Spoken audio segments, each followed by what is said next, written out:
श्री शिवाय नमस्तुभ्यं श्री शिवाय नमस्तुभ्यं श्री शिवाय नमस्तुभ्यं श्री शिवाय नमस्तुभ्यं श्री शिवाय नमस्तुभ्यं श्री शिवाय नमस्तुभ्यं श्री शिवाय नमस्तुभ्यं श्री शिवाय नमस्तुभ्यं। जय श्री शिव जी महाराज की जय हो, श्री शिव महाराज की जय हो, जय हो, जय हो, जय हो। श्री शिवाय नमस्तुभ्यं श्री शिवाय नमस्तुभ्यं। जय हो गणेश जी महाराज की जय हो, पार्वती माता की जय हो, पार्वती माता की जय हो, गणेश जी महाराज की जय, शिव जी भगवान की जय हो, नंदीश्वर भगवान की जय हो, मूषक जी की जय हो, कार्तिक भगवान की जय हो, सभी देवी देवताओं की जय हो। श्री शिवाय नमस्तुभ्यं श्री शिवाय नमस्तुभ्यं श्री शिवाय नमस्तुभ्यं श्री शिवाय नमस्तुभ्यं। संक्षिप्त शिव पुराण शिव श्री शिवाय नमस्तुभ्यं श्री शिवाय नमस्तुभ्यं श्री शिवाय नमस्तुभ्यं।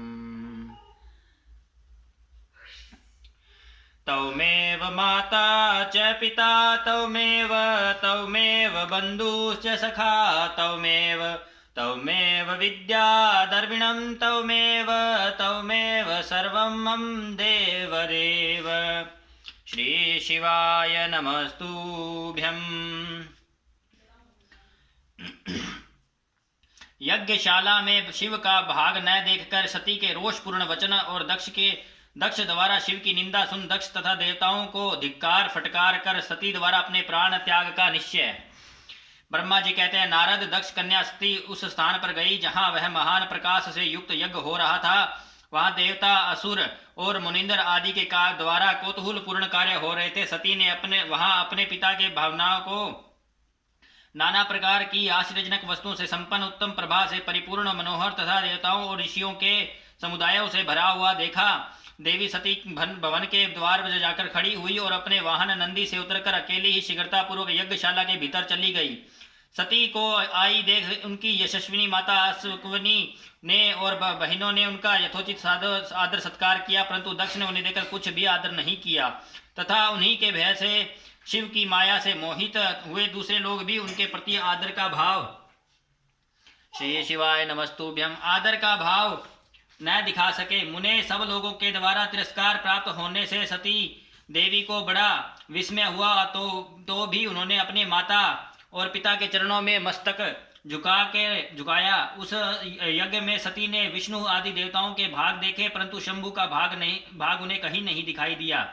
तब सती ने दुस्सह क्रोध प्रकट किया। वे अपमानित होने पर भी रोष से भरकर सब लोगों की ओर क्रूर दृष्टि से देखती हुई और दक्ष को जलाती हुई सी बोली। सती ने कहा, प्रजापते, आपने परम मंगलकारी भगवान शिव को इस यज्ञ में क्यों नहीं बुलाया, जिनके द्वारा यह संपूर्ण चराचर जगत पवित्र होता है, जो समय ही यज्ञ है। यज्ञ वेताओं में श्रेष्ठ यज्ञ के अंग, यज्ञ की दक्षिणा और यज्ञ कर्ता यजमान है। उन भगवान शिव के बिना यज्ञ की सिद्धि कैसे हो सकती है। अहो, जिनके स्मरण करने मात्र से सब कुछ पवित्र हो जाता है, उन्हीं के बिना किया हुआ यह सारा यज्ञ अपवित्र हो जाएगा।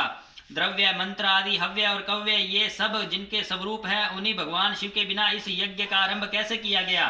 क्या आपने भगवान शिव को सामान्य देवता समझकर उनका अनादर किया है।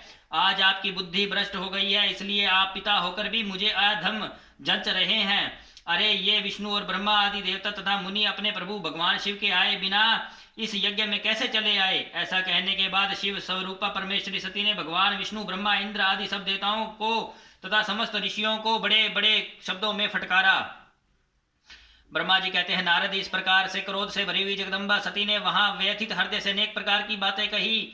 श्री विष्णु आदि समस्त देवता और मुनि जो वहां उपस्थित थे सती की बात सुनकर चुप रह गए। अपनी पुत्री के वैसे वचन सुनकर कुपित हुए दक्ष ने सती की ओर क्रूर दृष्टि से देखा और इस प्रकार कहा। दक्ष बोले, भद्रे, तुम्हारे बहुत कहने से क्या लाभ। इस समय यहाँ तुम्हारा कोई काम नहीं है, तुम जाओ या ठहरो, यह सब तुम्हारी इच्छा पर निर्भर है। तुम यहाँ आई ही क्यों। समस्त विद्वान जानते हैं कि तुम्हारे पति शिव अमंगल स्वरूप हैं। वे कुलीन भी नहीं है, वेद से बहिष्कृत हैं और भूतों और प्रेतों तथा पिशाचों के स्वामी हैं। वे बहुत कुवेश धारण किए रहते हैं, इसलिए रुद्र को इस यज्ञ के लिए नहीं बुलाया गया। बेटी, मैं रुद्र को अच्छी तरह जानता हूँ, अतः जानबूझकर ही मैंने देव ऋषियों की सभा में उनको आमंत्रित नहीं किया। रुद्र को शास्त्र के अर्थ का ज्ञान नहीं है, वे उद्दंड और दुरात्मा हैं। मुझ मूढ़ पापी ने ब्रह्मा जी के कहने से उनके साथ तुम्हारा विवाह कर दिया था, अतः शुचि स्मिते, तुम क्रोध छोड़कर स्वस्थ और शांत हो जाओ। इस यज्ञ में तुम आ ही गई हो तो समय अपना भाग ग्रहण करो। दक्ष के ऐसा कहने पर उनकी त्रिभुवन पूजिता पुत्री सती ने शिव की निंदा करने वाले अपने पिता की ओर दृष्टिपात किया। तब उनका रोष और भी बढ़ गया। वे मन ही मन सोचने लगी कि अब मैं शंकर जी के पास कैसे जाऊंगी। यदि शंकर जी के दर्शन की इच्छा से वहां गई और उन्होंने यहाँ का समाचार पूछा तो उन्हें क्या उत्तर दूंगी। तदंतर तीनों लोकों की जननी सती रोषावेश से युक्त हो लंबी सांस खींचती हुई अपने दुष्ट हृदय पिता दक्ष से बोली। सती ने कहा, जो महादेव जी की निंदा करता है अथवा जो उनकी होती हुई निंदा को सुनता है, वे दोनों तब तक नरक में पड़े रहते हैं जब तक चंद्रमा और सूर्य विद्यमान है। अतः तात, मैं अपने इस शरीर को त्याग दूंगी, जलती आग में प्रवेश कर जाऊंगी। अपने स्वामी का अनादर सुनकर अब मुझे अपने इस जीवन की रक्षा से क्या प्रयोजन। यदि कोई समर्थ हो तो वह समय विशेष यत्न करके शंभु की निंदा करने वाले पुरुष की जीभ को बलपूर्वक काट डाले, तभी वह शिव निंदा श्रवण के पाप से शुद्ध हो सकता है, इसमें संशय नहीं है। यदि कुछ कर सकने में असमर्थ हो तो बुद्धिमान पुरुषों को चाहिए कि वह दोनों कान बंद करके वहां से निकल जाए, इससे वह शुद्ध रहता है, दोष का भागी नहीं होता, ऐसा श्रेष्ठ विद्वान कहते हैं। इस प्रकार धर्म नीति बताने पर सती को अपने आने के कारण बड़ा पश्चाताप हुआ। उन्होंने व्यथित चित्त से भगवान शंकर के वचन का स्मरण किया। फिर सती अत्यंत कुपित हो दक्ष से, उन विष्णु आदि समस्त देवताओं तथा मुनियों से भी निडर होकर बोली। सती ने कहा, तात, तुम भगवान शंकर के निंदक हो, इसके लिए तुम्हें पश्चाताप होगा। यहाँ महान दुख भोग कर अंत में तुम्हें यातना भोगनी पड़ेगी। इस लोक में जिनके लिए न कोई प्रिय है न अप्रिय, उन निर्वैर परमात्मा शिव के प्रतिकूल तुम्हारे सिवा दूसरा कौन चल सकता है। जो दुष्ट लोग हैं वे सदा ईर्ष्या पूर्वक यदि महापुरुषों की निंदा करे तो उनके लिए यह कोई आश्चर्य की बात नहीं है, परंतु जो महात्माओं के चरणों की रज से अपने अज्ञान अंधकार को दूर कर चुके हैं उन्हें महापुरुषों की निंदा शोभा नहीं देती। जिनका शिव यह दो अक्षरों का नाम कभी बातचीत के प्रसंग से मनुष्यों की वाणी द्वारा एक बार भी उच्चारित हो जाए तो वह संपूर्ण पाप राशि को शीघ्र ही नष्ट कर देता है। उन्हीं पवित्र कीर्ति वाले निर्मल शिव से तुम द्वेष करते हो। आश्चर्य है, वास्तव में तुम अशिव अमंगल स्वरूप हो। महापुरुषों के मन रूपी मधुर कर ब्रह्मानंद में रस का पान करने की इच्छा से जिनके सर्वार्थ दायक चरण कमलों का निरंतर सेवन किया करते हैं, उन्हीं से तुम मूर्खतावश द्रोह करते हो। जिन्हें तुम नाम से शिव और काम से अशिव बताते हो, उन्हें क्या तुम्हारे सिवा दूसरे विद्वान नहीं जानते।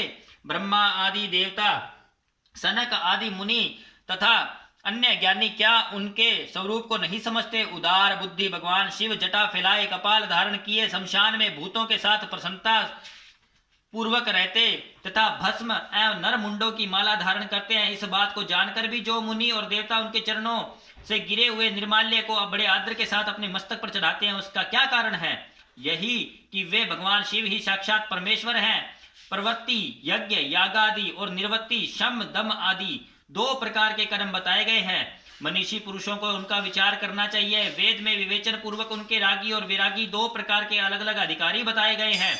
परस्पर विरोधी होने के कारण उक्त दोनों प्रकार के कर्मों का एक साथ एक ही कर्ता के द्वारा आचरण नहीं किया जा सकता। भगवान शंकर तो पर ब्रह्म परमात्मा है, उनमें इन दोनों ही प्रकार के कर्मों का प्रवेश नहीं है। उन्हें कोई कर्म प्राप्त नहीं होता, उन्हें किसी भी प्रकार के कर्म करने की आवश्यकता नहीं है। पिताजी, हमारा ऐश्वर्य अव्यक्त है, उसका कोई लक्षण व्यक्त नहीं है। सदा आत्मज्ञानी महापुरुष ही इसका सेवन करते हैं। तुम्हारे पास वह ऐश्वर्य नहीं है। यज्ञशालाओं में रहकर वहां के अन्न से तृप्त होने वाले कर्मठ लोगों को जो भोग प्राप्त होता है उससे वह ऐश्वर्य बहुत दूर है। जो महापुरुषों की निंदा करने वाला और दुष्ट है उसके जन्म को धिक्कार है। विद्वान पुरुषों को चाहिए कि उसके संबंधों को विशेष रूप से प्रयत्न करके त्याग दे। जिस समय भगवान शिव तुम्हारे साथ मेरा संबंध दिखलाते हुए मुझे दाक्षायणी कहकर पुकारेंगे, उस समय मेरा मन सहसा अत्यंत दुखी हो जाएगा। इसलिए तुम्हारे अंग से उत्पन्न हुए सदा शव के तुल्य घृणित इस शरीर को इस समय मैं निश्चित ही त्याग दूंगी और ऐसा करके सुखी हो जाऊंगी। हे देवताओं और मुनियों, तुम सब लोग मेरी बात सुनो। तुम्हारे हृदय में दुष्टता आ गई है। तुम लोगों का यह कर्म सर्वथा अनुचित है। तुम सब लोग मूढ़ हो, क्योंकि शिव की निंदा और कलह तुम्हें प्रिय है। अतः भगवान हर से श्री शिवाय नमस्तुभ्यं। अतः भगवान हर से तुम्हें इस कुकर्म का निश्चय ही पूरा पूरा दंड मिलेगा। ब्रह्मा जी कहते हैं, नारद, उस यज्ञ में दक्ष तथा देवताओं से ऐसा कहकर सती देवी चुप हो गई और मन ही मन अपने प्राण वल्लभ शंभु का स्मरण करने लगी। अध्याय 29 समाप्त। श्री शिवाय नमस्तुभ्यं। श्री शिवाय नमस्तुभ्यं। श्री शिवाय नमस्तुभ्यं। श्री शिवाय नमस्तुभ्यं। श्री शिवाय नमस्तुभ्यं। श्री शिवाय नमस्तुभ्यं। श्री शिवाय नमस्तुभ्यं। श्री शिवाय नमस्तुभ्यं। श्री शिवाय नमस्तुभ्यं। श्री शिवाय नमस्तुभ्यं। श्री शिवाय नमस्तुभ्यं। श्री शिवाय नमस्तुभ्यं।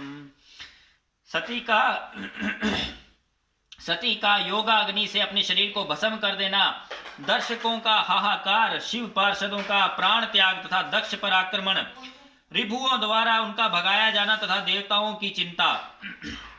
ब्रह्मा जी कहते हैं, नारद, मौन हुई सती देवी अपने पति का सादर स्मरण करके शांत चित्त हो सहजा उत्तर दिशा में भूमि पर बैठ गई। उन्होंने विधि पूर्वक जल का आचमन करके वस्त्र ओढ़ लिया और पवित्र भाव से आंखें मूंदकर पति का चिंतन करती हुई वे योग मार्ग में स्थित हो गई। उन्होंने आसन को स्थिर करके प्राणायाम द्वारा प्राण और अपान को एक रूप करके नाभि चक्र में स्थित किया। फिर उदान वायु को बलपूर्वक नाभि चक्र से ऊपर उठाकर बुद्धि के साथ हृदय में स्थापित किया। तत्पश्चात शंकर की प्राण वल्लभा अनिंदिता सती उस हृदय स्थित वायु को कंठ मार्ग से भ्रुकुटियों के बीच में ले गई।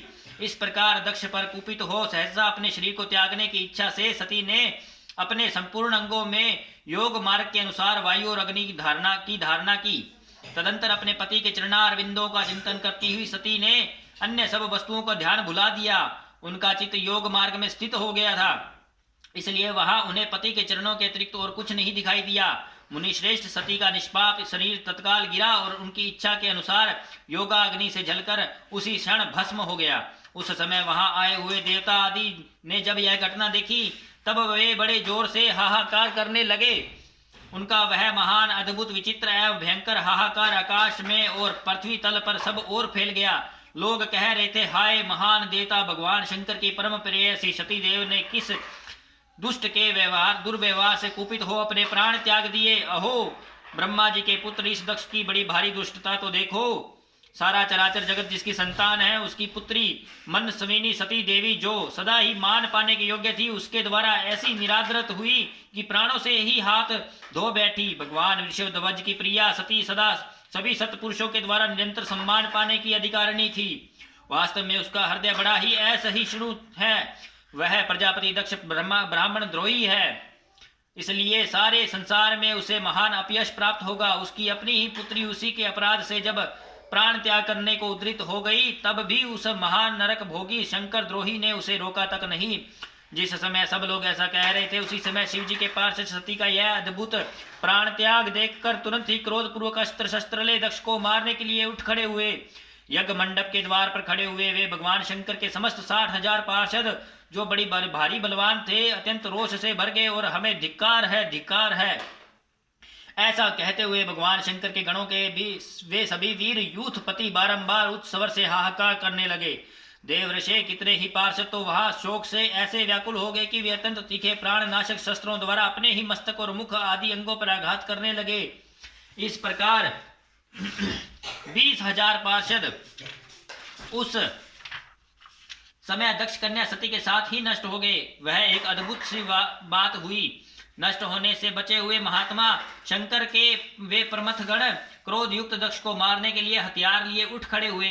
मुने उन आक्रमणकारी पार्षदों का वेग देख भगवान भृगु ने यज्ञ में विघ्न डालने वालों का नाश करने के लिए नियत अपहता असुरा रक्षासी वेद शेत इस यजुर मंत्र से दक्षिणा अग्नि में आहुति दी। भृगु के आहुति देते ही युग कुंड से रिभु नामक सहस्त्रों महान देवता जो बड़े प्रबल वीर थे वहां प्रकट हो गए। मुनीश्वर, उन सबके हाथों में जलती हुई लकड़ियां थी। उनके साथ प्रमथ गणों का अत्यंत विकट युद्ध हुआ, जो सुनने वालों के भी रोंगटे खड़े कर देने वाला था। उन ब्रह्म तेज से संपन्न महावीर रिभुओं की सब ओर से ऐसी मार पड़ी जिससे प्रमथ गण बिना अधिक प्रयास के ही भाग खड़े हुए। इस प्रकार उन देवताओं ने उन शिव गणों को तुरंत मार भगाया। यह अद्भुत सी घटना भगवान शिव की महाशक्तिमती इच्छा से ही हुई। वह सब देखकर ऋषि, इंद्रादि देवता, मरुदगण, विश्वे देव, अश्विनी कुमार और लोकपाल चुप ही रहे। कोई सब ओर से आकर वहां भगवान विष्णु से प्रार्थना करते थे कि किस तरह विघ्न टल जाए। वे उद्विग्न हो बारंबार विघ्न निवारण के लिए आपस में सलाह करने लगे। पर्वत गणों के नाश होने और भगाए जाने से जो भावी परिणाम होने वाला था, उसका सब भली भांति विचार करके उत्तम बुद्धि वाले श्री विष्णु आदि देवता अत्यंत उद्विग्न हो उठे। मुने इस प्रकार दुरात्मा शंकर द्रोही ब्रह्म बंधु दक्ष के यज्ञ में उस समय बड़ा भारी विघ्न उपस्थित हो गया। अध्याय 30 समाप्त। श्री शिवाय नमस्तुभ्यं। श्री शिवाय नमस्तुभ्यं। आकाशवाणी द्वारा दक्ष की भर्त्सना, उनके विनाश की सूचना तथा समस्त देवताओं को यज्ञ मंडप से निकल जाने की प्रेरणा।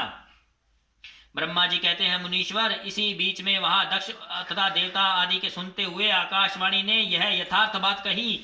रे दुराचारी दक्ष, ओ दंभाचार परायण महामूढ़, या तूने कैसा अनर्थकारी कर्म कर डाला। ओ मूर्ख, शिव भक्तराज दधीचि के कथन को भी तूने प्रमाणिक नहीं माना, जो तेरे लिए सब प्रकार से आनंददायक और मंगलकारी था। वे ब्राह्मण देवता तुझे दुस्सह शाप देकर तेरी यज्ञशाला से निकल गए, तो भी तुझे मूढ़ ने अपने मन में कुछ नहीं समझा। उसके बाद तेरे घर में मंगलमयी सती देवी स्वतः पधारी, जो तुम्हें तेरी अपनी ही पुत्री थी, किंतु तूने उनको भी परमादर नहीं किया। ऐसा क्यों हुआ? ज्ञान दुर्बल दक्ष, तूने सती और महादेव जी की पूजा नहीं की। यह क्या किया? मैं ब्रह्मा जी का बेटा हूँ, ऐसा समझकर तू व्यर्थ ही घमंड से भरा रहता है और इसीलिए तुझ पर मोह छा गया है।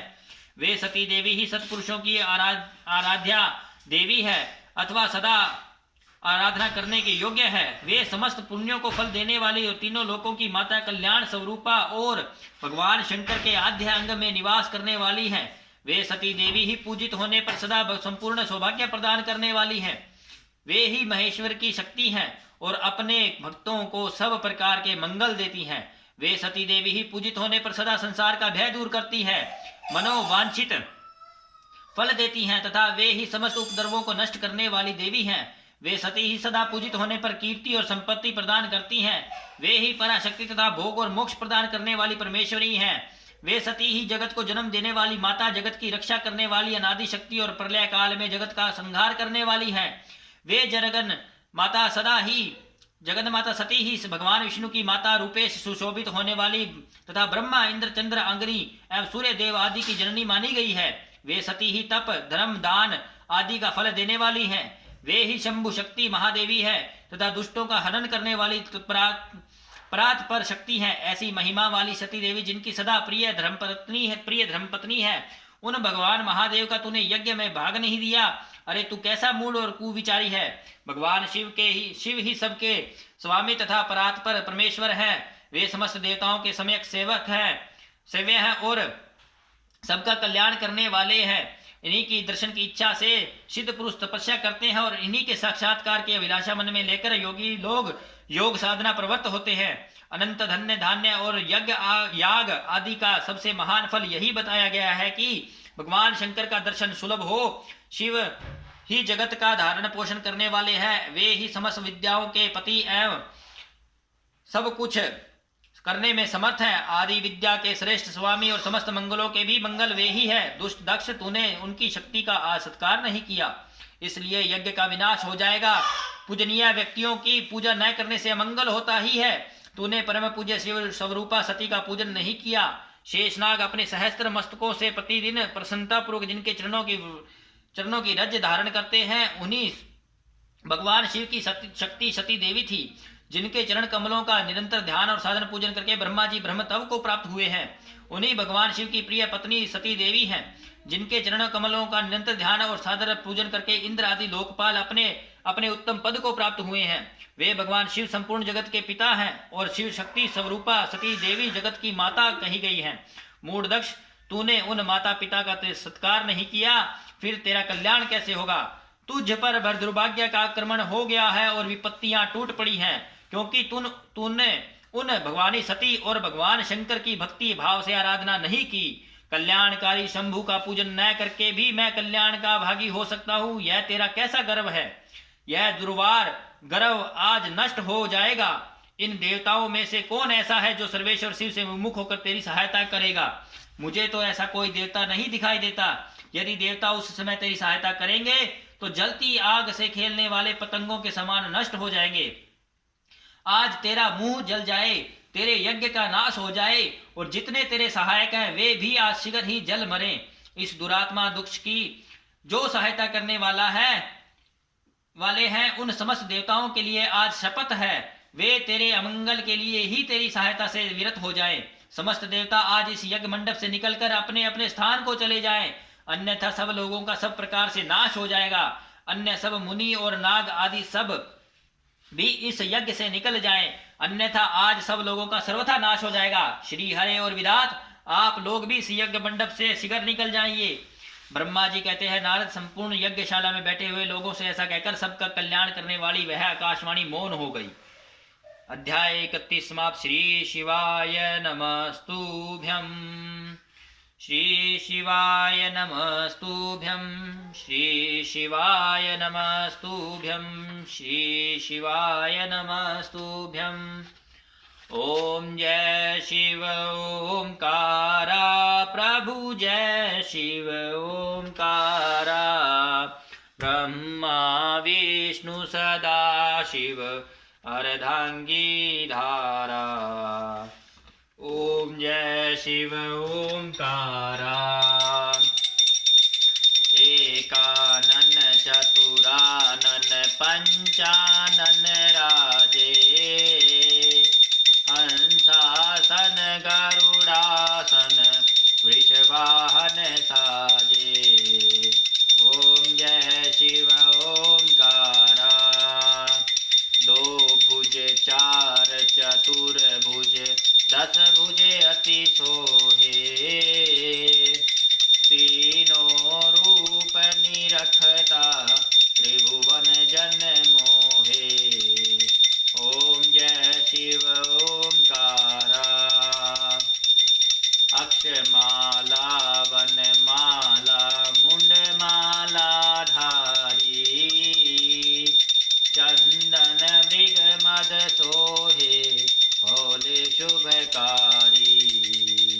ओम जय शिव ओंकारा। श्वेतांबर पीतांबर बाघंबर अंगे। सनकादिक ब्रह्मादिक भूतादिक संगे। ओम जय शिव ओंकारा। कर के मध्य कमंडलु चक्र त्रिशूल धरता। जग करता जग हरता जग पालन करता। ओम जय शिव ओंकारा। ब्रह्मा विष्णु सदा शिव जानत अविवेका। प्रणवाक्षर में शोभित ये तीनों एका। ओम जय शिव ओंकारा। त्रिगुण स्वामी जी की आरती जो कोई नर गावे। कहत शिवानंद स्वामी सुख संपत्ति मन वांछित फल पावे। ओम जय शिव ओंकारा। बोलो श्री शिवाय नमस्तुभ्यं। श्री शिवाय नमस्तुभ्यं। जय हो कुबेरेश्वर महादेव की जय हो। पशुपतिनाथ महादेव की जय हो।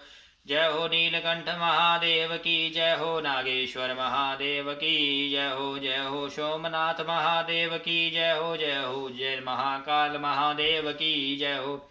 जय हो केदारनाथ महादेव की जय हो। जय हो ज्योतिर्लिंगों की जय हो। हर हर महादेव।